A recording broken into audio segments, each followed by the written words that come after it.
time. That's because on Wednesday, President Obama finally sent to Congress his plan to authorize the war against ISIS, and that plan looks like it's a recipe for forever war. While the president's plan limits to 3 years the now 6 months long campaign in Iraq and Syria, it leaves the door open for another president and another Congress to reauthorize that war sometime down the road. And while the president's plan also rules out any large-scale ground operations against ISIS, it does allow for special forces to go in and take out ISIS leadership if necessary. The president's plan also puts no geographical limits on the campaign against ISIS, suggesting that the ongoing campaigns in Iraq and Syria might just be the beginning of a much larger regional fight. Joining me now to talk more about the president's proposed authorization is Congressman Grayson, who represents Florida's 9th District and does so brilliantly, I might add. Congressman Grayson, it's always great to see you. Thank you for joining us tonight. Thank you, Tom. I wanted to get your take on the president's proposal, but first, can you explain something for our audience? If we're just now getting authorization for the ISIS fight, what authority have we been acting under since August? Well, the president claims authority as commander-in-chief, which is generally interpreted as defensive and also very short-term. The president also has made it clear that he thinks he has authority even today under the 2001 authorization for the use of military force. That's counterintuitive because ISIS didn't even exist in 2001 or in 2005 or in 2010. But in fact, that is what the president is claiming as his legal basis. A lot of people like me are skeptical. Yeah, well, and to that new AUMF, the major criticism we're hearing is that it's too vague. Do you agree with that criticism? And what do you see as the major problems with the president's plan? Well, as you said, this AUMF is a recipe for perpetual war, but I think the problems actually go deeper than that. When I look at something like this, I say to myself, I'm not just voting for a bunch of words here. If I vote for an AUMF, I'm voting for war. And there are far deeper questions that we need to address that seem to have no good answers in this circumstance. The first question is there actually a threat to U.S. people or U.S. property? Does ISIS represent a threat, a substantial threat to U.S. people and U.S. property? We can answer that question well when we're talking about the Nazis or the Soviet Union. I think the answer with regard to ISIS is clear. We have the Atlantic and the Pacific Oceans that protect us, our greatest allies, by the way. And the fact that ISIS is a very limited force that doesn't even come close to having the military capability of any actual country in that region, even a weak country like Yemen. So there are actually no direct threats, even to U.S. property, like, for instance, U.S. embassies that are nearby. The fact that they've been able to pick off 4 U.S. citizens who, frankly, put themselves in a dangerous place does not mean that they represent a significant threat to U.S. persons or U.S. properties on any major level. The second question to ask is, if they did, which they don't, then would our response be commensurate? Would it be proportionate? And there again, we completely fail that common sense test. We are going into a perpetual war involving literally thousands and thousands of sorties, airstrikes against ISIS on the basis of their having frankly killed 4 Americans and also committed atrocities, which are unfortunate, that have stunk up our TVs and our internet access and has offended us on some deep level. But nevertheless, I think we have to get past this point that every time we see something on our computer screens we don't like, we go ahead and bomb it.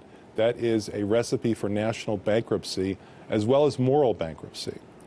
And the third question that I think needs to be asked is, if this was actually a threat to the United States, and if our response were proportionate, do we have a path to victory? And the answer there again is no. I'm sorry to be the bearer of bad news, but I listened to a lot of briefings, and I will tell you that I haven't heard the administration come up with anything resembling a sensible proposal to remove ISIS from Syria. Now, Iraq is something of a closer case. There are people on both sides of the argument, but I know a bit about that. I prosecuted war profiteers in Iraq. And I don't think that the administration has a credible war plan to remove ISIS from Iraq either. So on every conceivable basis, every rational basis, this is what a great state senator 13 years ago referred to as a dumb war, and we should stay out of it. Wow. Do you think that there are enough restrictions contained in this AUMF to prevent another ground war in the Middle East or prevent a metastasis of this beyond or outside of ISIL? Not in the least. In fact, I think the AUMF is deliberately drafted in a bad way. It doesn't give us anything resembling an actual military plan. Who we're attacking, when we're attacking them, how we're attacking them.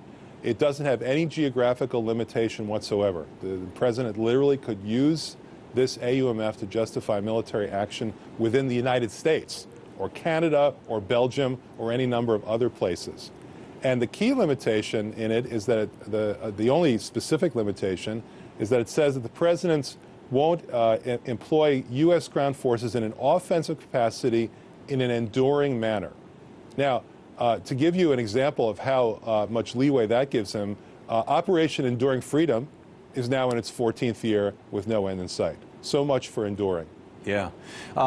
6 or 7 months ago, in June, I think it was, of last year, Andrew Coburn wrote a piece for The Guardian in which he recounted a conversation he had with Mr. Dearlove, who at that time, the conversation happened a decade ago. It happened before 9/11, the year before 9/11, in which Mr. Dearlove, the head of MI6, Britain's CIA, shared with Andrew Coburn, the columnist for the Guardian, a conversation he had with Prince Bandar, who was at the time, I believe, the head of the CIA, essentially the Saudi CIA. He was also the Saudi ambassador to the United States at various times. And what Bandar said to Dearlove was, one of these days, I'm paraphrasing from memory here, but words to the effect of, one of these days, the Shia, we're going to get the Shia. There's 1 billion Sunnis who are sick and tired of the Shia, and we are going to take care of this problem. There are some who are suggesting that ISIL was funded by Saudi Arabia, in part anyway, was created by Saudi Arabia and some of the other Sunni countries in the region, and Bernie Sanders yesterday was saying, hey, you know, this is their fight. They should, you know, Saudi Arabia has the 4th largest defense budget in the world. Why are we getting in the middle of this fight? What are your thoughts on all that? And do you think that my going back to that old conversation with Bandar and MI6 was it prescient, or is it beyond the pale? Well, it actually is disturbing to me to see how the administration has botched anything resembling a decent war plan here, because it's an obsession to prop up the state of Iraq, the central government, or the so-called central government of Iraq.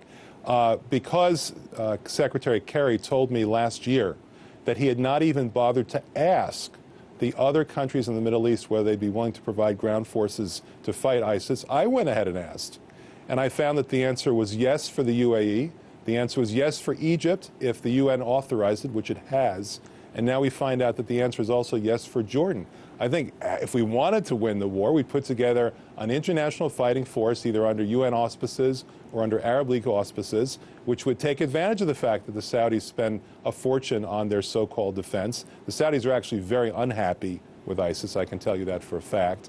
And what we would do is put together a force that spoke the local language, that looked like the local people, and that understood the local customs, unlike our young men and women who we send over there with nothing resembling those advantages to do the same kind of fighting and the same kind of dying.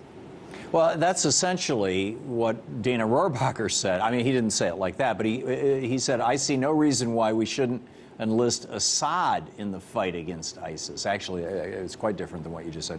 We don't need to do that, but look, there is a basic misconception here. As Leader Pelosi often says, everyone thinks that one more act of violence will end violence for all time, and it never does. In fact, there is no way to win this that is something that we would regard as even acceptable to us on a moral level. Of course, we have the ability to go ahead and destroy ISIS. We could turn Iraq and Syria into molten glass. But that's something that's beneath us. That's something that shows that the terrorists would have won, because at that point, we would be them.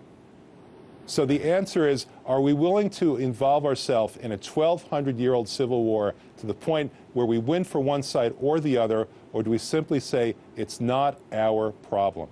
Very, very well said. Congressman Alan Grayson, you're brilliant. Thank you so much for being with us tonight. Thank you, Tom.